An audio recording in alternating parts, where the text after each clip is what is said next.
పథకాలు అన్నాడు, అన్నీ ఇచ్చాడు. గ్యాస్ బండ్లు అన్నాడు, పడతల డబ్బులు. బస్సులు ఫ్రీ అన్నారు, చదువుకుంటున్నారు. ఏముంది లాభం? అన్నాడు గ్యాస్ బండ్లు ఇచ్చిందన్నారు, అవి డబ్బులు పడతల బ్యాంకీలు కాడికి వెళ్తే.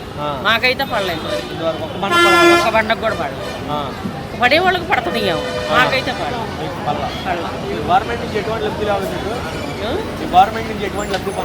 ఏం పొందల. తెలుగుదేశం వచ్చినాక 9 పథకాలు ఇచ్చాడు జగను, 9 మాకు వచ్చినాయి. మాకు ఇళ్ల ఫ్లాట్ ఇచ్చాడు, మా అమ్మాయి స్కూల్లో డబ్బులు పడ్డాయి. మళ్ళీ నేను ఇల్లు కట్టుకోవడానికి లోన్ వదిలాడు. అవన్నీ మాకు అందినాయి. 18,750, 46 ఏళ్ళు వచ్చినాయి నాకు.